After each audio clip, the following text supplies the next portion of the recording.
People are always asking me where I got the inspiration for Jane Blonde from and whether it's my daughter.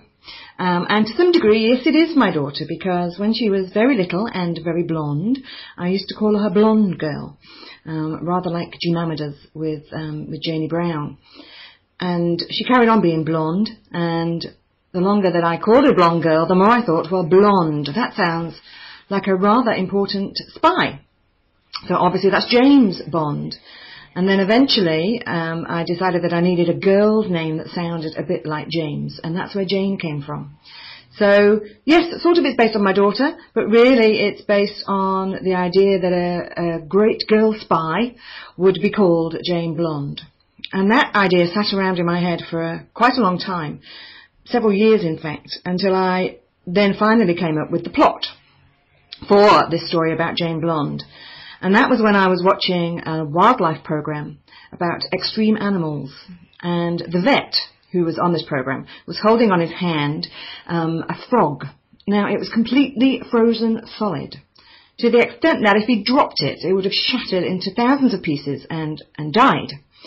But the amazing thing about this frog, and it's a real frog, the North American wood frog, is that it can survive in really harsh conditions by stopping its heart from thumping and stopping its blood from pumping, and basically becoming an inanimate object for the whole of the winter. And then in the spring, the sun comes, it warms up, it thaws out, and everything starts to work again. Well, that's amazing, I thought. What if I could do that with people? And then I thought, well, actually, people are already trying to do that by freezing themselves to see if they can survive for longer. So what if I take that even a stage further? And once they were frozen, you could change them into other shapes. And I thought, yes, that would be very useful for spying. And that's really where the plotline for the first Jane Blonde, Sensational Spylet, came from. So I'm now just going to read you the first couple of pages of Jane Blonde, Sensational Spylet. Oh no, how could my trainers have melted?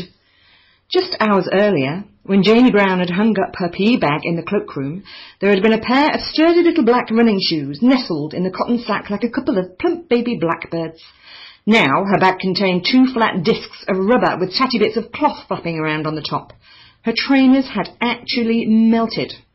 Why me, Janie moaned. Why is it always me these days? She pressed her finger onto her tear duct to stop herself crying, but a small droplet still managed to squeeze out onto her nose. It always did. Anyway, today Janie felt she had the right to cry, just a bit. Her spectacularly bad day had started almost as soon as she left home that morning, when the postman tried to stop her taking her own letter. But it's addressed to me. Janie had pointed at the scribbled name on the large white envelope. Well, I suppose, the postman replied unhelpfully. She couldn't see much of his face. His peaked cap was pulled down tight against his nose. For a moment, though, his mouth opened and closed in confusion. In fact, thought Janie, he looked a bit like a nervous goldfish. Dark rings of sweat edged from his grey armpits towards his maroon collar. Must be his first day, she thought. Janie knew all about first days.